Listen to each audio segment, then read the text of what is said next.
অন্যতম দরবার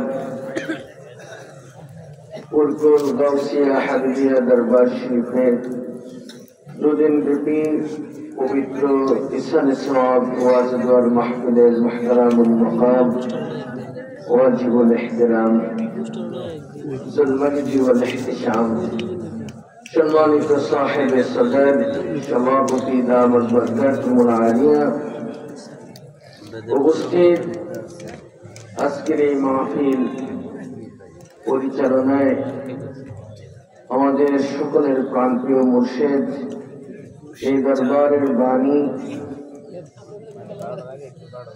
হাকিকতে কোরআনের ফয়েজপ্রাপ্ত ওলি অলিকুলের শিরোমণি কুতুবুল আকতাব আলহাজ হাফিজ মাওলানা হাবিবুর রহমান রহমাতুল্লাহ আলাইহ যোগ্য উত্তরসূরি আমাদের প্রাণপ্রিয় মুর্শিদের সাহেবজাদায় জনাব আলহাজ মাওলানা হুসাইন আহমদ সাহেব মাদ্রাসাতুল আলী আতাল আল্লাহু উমরাহু ওয়া বারাকাল্লাহু হায়াতাহু উপস্থিত হযরত পীর হুজুর কেবলার ছোট সাহেবজাদা আমাদের সকলের প্রাণপ্রিয় ব্যক্তিত্ব জনাব ডক্টর মাওলানা সদরুদ্দিন আহমেদ সাহেব দামাত বরকাতুল আলিয়া আতাল্লাহু উমরাহু ওয়া বারাকাল্লাহু হায়াতাহু সকলে বলি আমিন। উপস্থিত এই দরবারে আগত সম্মানিত উলামায়ে কেরাম, দরবারের মুহিব্বিন আরাফিন মুতাআল্লিকিন দিনদার ইমানদার আশিকিন যাকিরিন শাকিরিন ভাইরা, আল্লাহ রাব্বুল আলামিনের দরবারে আমরা শুকরগুজার হচ্ছে একটি বছর পর্যন্ত প্রতীক্ষায় দিন প্রহর গণে লাব্বাইক আল্লাহুম্মা লাব্বাইকের ফলিতে হাজির হাজির বলে সাড়া দিয়েছে ইসালে সওয়াব মাহফিল। আমরা এই দরবারের অনুরক্ত ভক্ত হৃদয়ের ভালোবাসা নিয়ে এই দরবার পর্যন্ত গভীর রজনী পর্যন্ত সারা রাত একটি নেশা, একটি আশা, একটি আবেদন, কিভাবে আমরা আল্লাহকে পাবো। কি বলেন, কথা ঠিক কিনা? আল্লাহ রাব্বুল আলামিন আমাদেরকে এখানে বসার আসার তৌফিক দান করেছেন, শুকরিয়া আদায় করে সকলে বলি আলহামদুলিল্লাহ। আজকে দুদিন ব্যাপী এই মাটির মধ্যে শত শত আল্লাহর ওলিদের চোখের পানি এবং শত শত নয় হাজার হাজার মানুষ আশিকিন যাকিরিনদের কান্নার রোলে এই মাটিটুকু সিক্ত হয়েছে। আমার আকীদা বিশ্বাস, আপনারা যারা এখানে বসা আছেন, শুরু থেকে পর্যন্ত যত বক্তারাই ওয়াজ করেছে, আমি বলবো কেউ কোরআন হাদিস দিয়ে, কেউ বিভিন্ন ঘটনা দিয়ে, অনেক তথ্য দিয়ে অনেক কথা বলেছেন।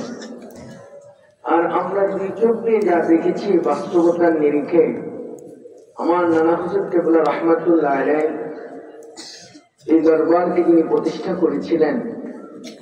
যখন এই মাটিতে তিনি জিকির করাতেন, আমার বিশ্বাস ওই সময় মাটিগুলি পর্যন্ত আল্লাহর জিকির করতে থাকত। এমনও হয়েছে আমার নানা হুজুর কেবলার জিকিরে শত শত মানুষ একসাথে বেহুশ হয়ে পড়ে থাকতো, চিৎকার করে করে কাঁদত। এই মাঠের মধ্যে বসে এমনও হয়েছে যে চিৎকার করে কাঁদতেছে, আমার নানার পাও ধরে বলতেছে আল্লাহর নবীর সাথে তাদের দিদার হয়ে গেছে। আজকে তো সেই মাঠে আপনারা বসে আছেন, সেই জায়গাতে বসে আছেন, এই জায়গায় বসেছি। আজ আমরা যদি সেই আল্লাহর ওলি এখন থাকতেন আর আমাদেরকে দেখতেন, কত যে খুশি হতেন। কি বলেন, কথা ঠিক কিনা? সারা বাংলাদেশে কথা বলি, সারা বাংলাদেশে যাই, বিভিন্ন জায়গায় যে চেহারাটুকু দেখতাম এখানে বসা ছিল, কিন্তু সেই চেহারা আমরা খুঁজে পাই না। সম্মানিত হাজরিন, আল্লাহর ওলি যারা, আল্লাহর বন্ধু যারা, তারা দুনিয়া থেকে বিদায় হয়ে যাওয়ার পরে ফতোয়ায়ে শামির মধ্যে লেখা আছে, আল্লামা ইবনুল আবদিন রহমাতুল্লাহ আলাইহি তিনি লিখেছেন, এই পৃথিবীতে আল্লাহর বন্ধু যারা, আল্লাহর ওলি যারা, ইন্তেকালের পরে তাদের শক্তি, তাদের ক্ষমতা, তাদের পাওয়ার এটা শত গুণে বেশি বেড়ে যায়। যদি বলেন না সুবহানাল্লাহ। জীবদ্দশায় যতটুকু পাওয়ার থাকে, ইন্তেকালের পরে তাদের ক্ষমতাটা আম হয়ে যায়। আপনি যদি আশিক হতে পারেন, আপনি যদি প্রেমিক হতে পারেন, আপনি যদি তাদের সাথে সম্পর্ক রাখতে পারেন, এখানে বসে আছেন, আল্লাহর ওলির সাথে আপনার কথা হবে, আল্লাহর ওলির সাথে আপনার দেখা হয়ে যাবে। বলেন না সুবহানাল্লাহ। আরেকটু করে বলেন সুবহানাল্লাহ। এই গভীর রজনীতে এই জন্য আমি আপনাদের খেদমতে বলবো, যেহেতু অনেক সোনালা বক্তা এখানে এসেছে, অনেকে ওয়াজ করেছেন, বাংলাদেশের সর্বশ্রেষ্ঠ আলেম জনাব আলহাজ মাওলানা ডক্টর কফিলউদ্দিন সরকার সাদি সাহেব গুরুত্বপূর্ণ আলোচনা করেছেন। কথা ঠিক কিনা? আমরা যখনই বলছি যে হুজুর আপনার দাওয়াত, তো আপনি বললে তো আর আমি না এসে পারবো না। আমি বললাম যে হুজুর সেটা আমার নানার বাড়ি, আপনাকে যেতে হবে। এই জন্য আমাদের দাবিগুলি মানুষ এরকম রাখে। তো সকলের কাছে কি বিষয়টা আজকে গভীর রজনীতে আমরা এতটুকু বলি, আমার নানা হুজুর কাবলা রহমাতুল্লাহ আলাইহি তিনি এমন হাল হতো তার, তিনি এমন জিকির করতেন, এমন ভাবে তার জীবনটাকে গড়ে তুলেছিলেন যে যখনই যে অবস্থায় ছিল আমরা তার পাশে ছিলাম, জিকির করতে করতে একবারে দাঁড়িয়ে যেতেন, আবার বসতেন, আবার দাঁড়িয়ে যেতেন, মনে হয় যেন আল্লাহর সাথে তার কথা হচ্ছে। জোরে বলেন না সুবহানাল্লাহ। আরেকটু জোরে বলেন না সুবহানাল্লাহ। পীর পাওয়া যায়, ওলি পাওয়া যায়, কিন্তু আমলদার পীর, যোগ্য পীর এরকম পাওয়া যায় না। কি বলে ঠিক না বেঠিক? সকলকে এতটুকুই বলবো, আল্লাহর ওলি হতে গেলে কষ্ট করতে হয়, কষ্ট ছাড়া আল্লাহর ওলি হওয়া যায় না। আত্তারিহু গাসসারিহু রুমিহু কুত হাতিহি আহিস সাহলগাহি। তুমি শেখসাদি বলো, রুমি বলো, যা কিছুই বলো না কেন, আব্দুল কাদের জিলানী বলেন, খাজা মাইনুদ্দিন চিশতি বলেন, যত আল্লাহর ওলি হয়েছে তারা শেষ রাত্রের জিকির করা ছাড়া, শেষ রাত্রের ইবাদত ছাড়া কেউ আল্লাহর ওলি হতে পারে না।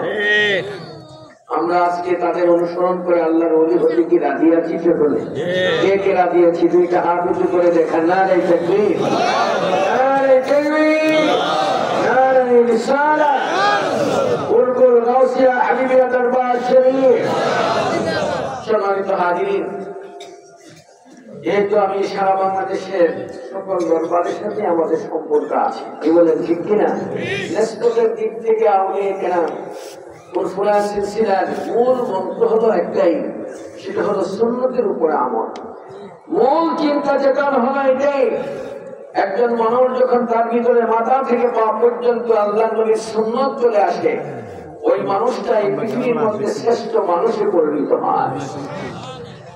এজন্য রাসূলের সুন্নাত নিজের ভিতরে ফিট করাই হলো আল্লাহর নবীর মহব্বত আপনার ভিতরে পয়দা হয়েছে। আল্লাহর হাবিবের ভালোবাসা আপনি তৈরি করতে পেরেছেন। আমি সুন্নি দাবি করলাম, রাসূলের সুন্নাত পালন করলাম না। আমি সুন্নি দাবি করলাম, আমি আমল করলাম না। আমি সুন্নি দাবি করলাম, আমি রাসূলের গলায় ছুরি লাগালাম। আমি সুন্নি দাবি করলাম, নিজের ভিতরে রাসূলের মহব্বত আসলো না। এটা সুন্নি দাবি হবে না, বরং এটা নিশ্চিত মাত্র আপনার মুখের দাবি হতে পারে। কি বলেন কথা ঠিক বলেছি? আমরা আমল দিয়ে আজকে এই ফুটবল দরবারকে আমরা সাজাতে চাই। আমার ভাইরা যারা দূর দূরান্ত থেকে আসছেন, বিভিন্ন জেলা থেকে আসছেন, সারা বাংলাদেশে এই দরবারের প্রচার প্রসার চলছে। কি বলেন কথা ঠিক না ঠিক?